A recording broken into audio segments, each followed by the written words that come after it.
Debbie, introduce your next guest by telephone. Okay, we have a guest. It made national news. There is a high school, I think it's Meadow Creek, that's in Gwinnett County, and their students walked out in protest, had a walkout in protest of ICE. And ICE getting rid of folks that are deporting folks that are legally in this country. And Mark has a student. I asked him to come on. I've known him for a while. And Mark actually has a child that attends that high school. So I asked him to come on and talk to us about the walkout.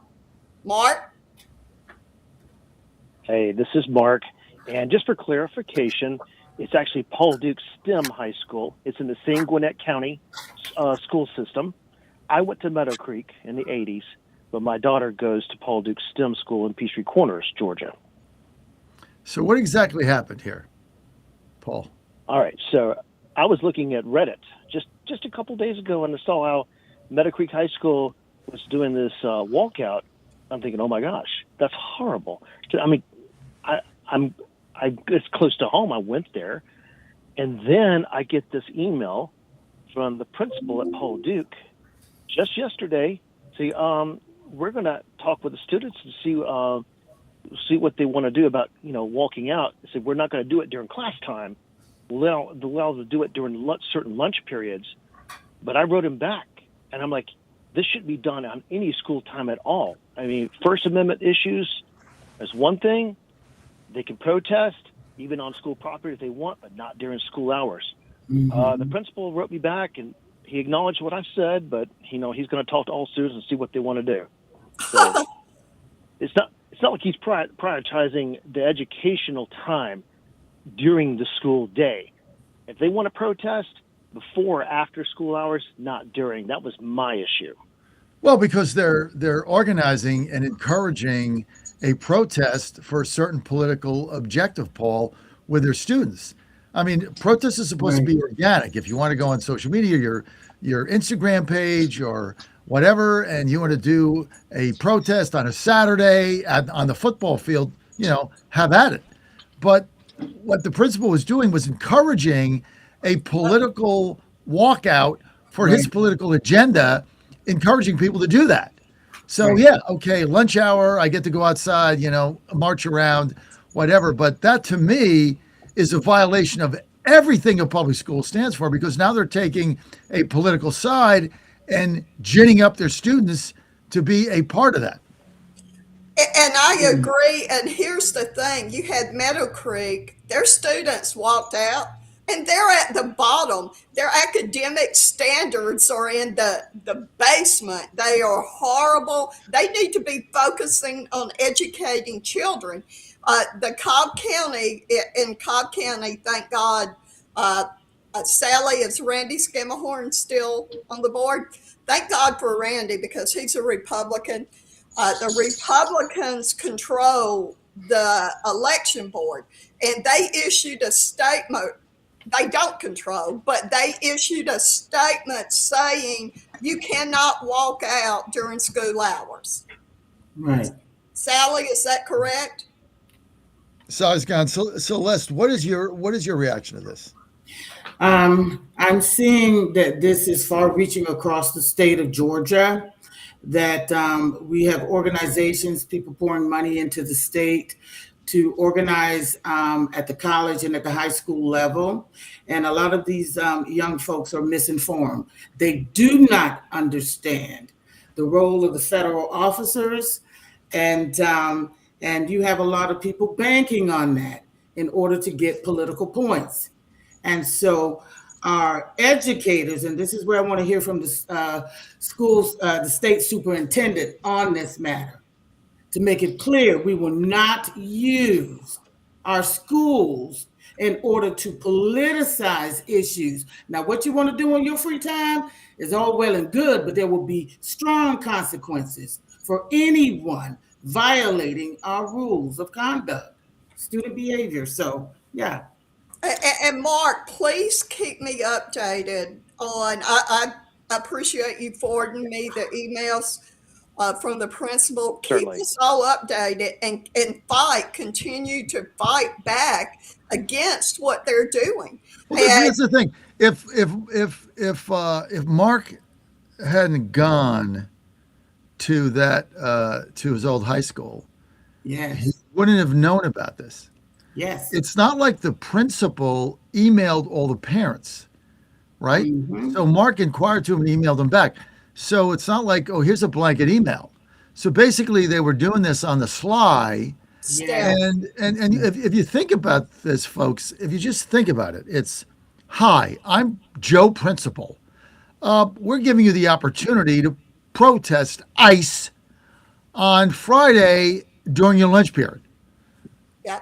Love to have you join us. I mean, what is that? How about we say, hey, we're having a protest on Friday against unlawful color revolutions and people carrying guns to rallies to topple the government.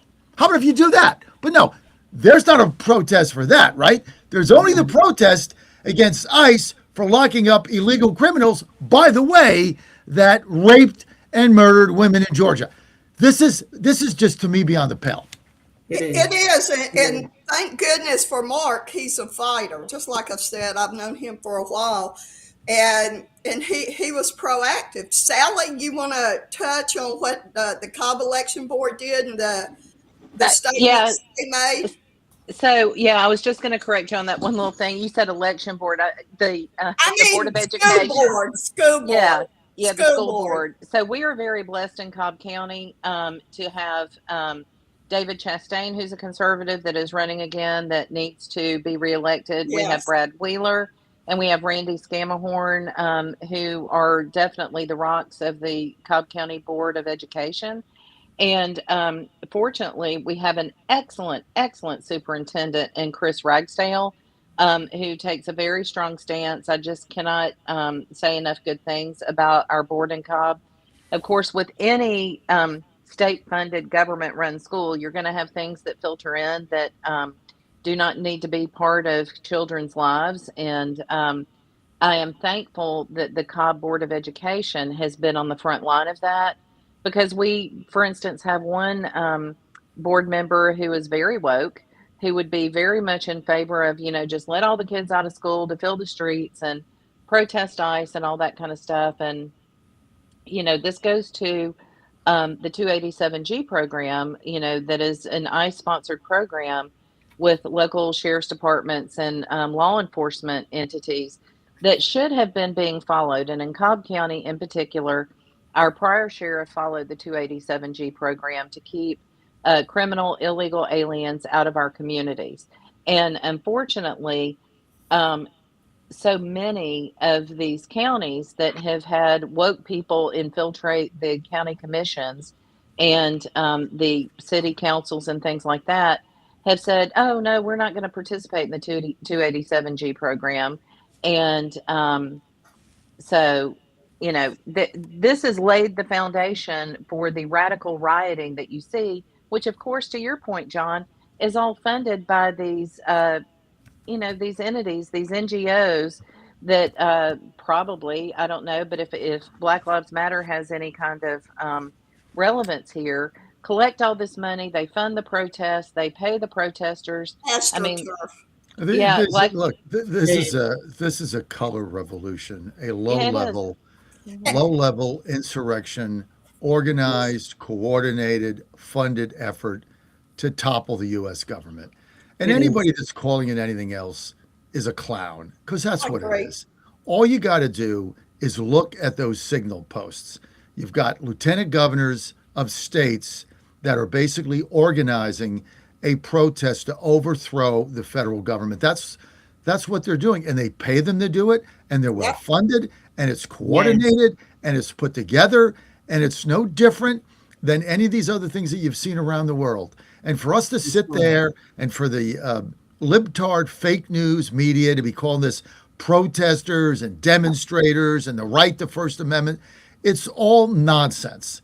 It is. They're out there to topple the government. Look, you got a guy running for Ohio State AG who says, my goal is to get elected and find a way to kill President Trump by execution.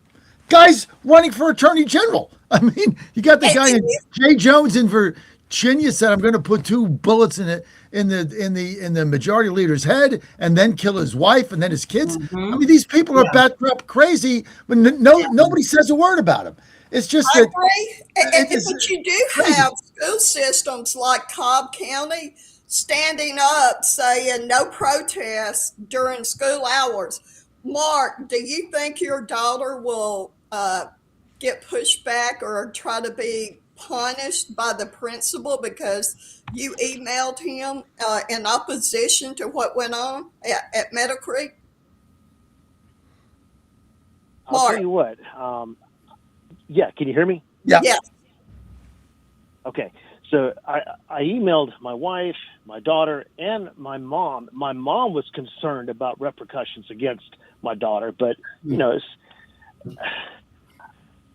I think I may have recourse if some action is taken against my daughter. It better not.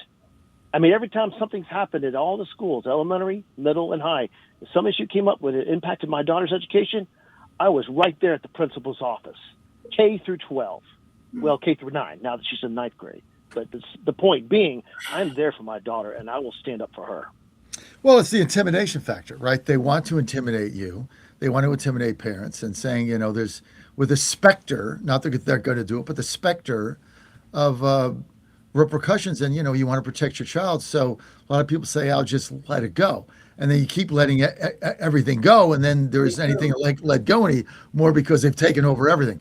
That's one of the problems. That's the power that they have. Mark, I want to thank you for your call. Thank you for your courage. Thank you for standing up for your daughter and standing up for all students in the state of Georgia. Mark, thank you. You got it. Thank you. Thank you, Mark. You got it. All right, bud. And Thank you. I wanted to add that on February 18th, the students have a list of demands they're taking before the school board. They have a list of demands that they want to deliver to the school board to make sure that a judicial warrant is issued before federal immigration can enter in non-public areas of schools, and that they not share information on the students or the parents with ICE.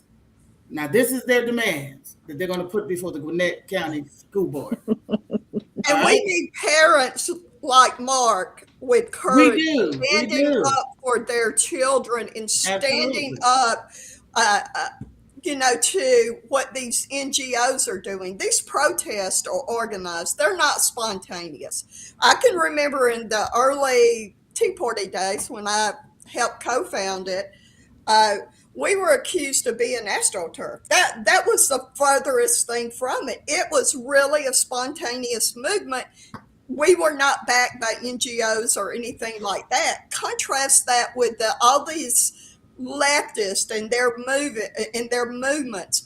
They protest against everything that's conservative, against everything that's moral, against everything that's in the best interest of this country. Democrats. Well, I think, Debbie, that we need to understand that we have people who hate this country. There's a mental imbalance with these folks, because you in Minnesota, and even across the United States, you're protecting people who are in this country illegally, who are taking resources from the very people who need them. So it doesn't make sense. And so when we get to this point to where we have people who are out here protesting. Yeah. Now, you're not going to protest for our veterans, our homeless people, to make sure that they have what they need, because these people are taking the resources. But you're out here protecting people who are breaking our law.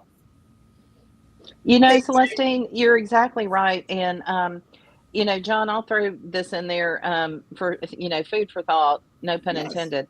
But I was watching part of a clip from Sean Ryan, and he was interviewing this guy from Minnesota, and he was talking about law enforcement responding to DOAs, right? When people pass away and they call 911 when someone's passed away. And that in the Somali community, there are no calls for DOAs. but there are people who have died, but yet there's no bodies. And I mean, I listened to this. My son actually sent it to me from a TikTok video, and then I went and found the original interview.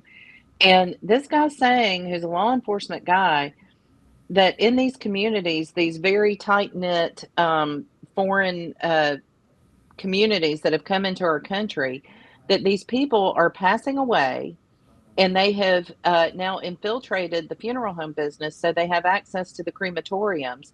And that when their elderly pass away, they're cremating them, but they are not notifying the state so that they continue to receive the state Wow. benefits. Mm-hmm. Blew my mind, made me sick, want to Wow. throw up. In the meantime, I have this very dear friend who had a family member who had been incarcerated, gets out of jail, needs to reestablish life and all that kind of stuff. And the process of going through obtaining identification and benefits and stuff like this for American citizens, you know, whether they're elderly, whether they you know, are recently disabled or whatever the case may be, you have all these hoops you have to jump through. And then we have these illegal citizens and people that have just arrived on the shores of America. Excuse the expression, to suck off the tit of America is disgusting. Yeah. And I don't think that they have even scratched the surface of what's going on in Minnesota. No. And in So the meantime, we're gonna go. Let's just summarize what Sally said. So they've infiltrated the funeral home and bomber business, I guess.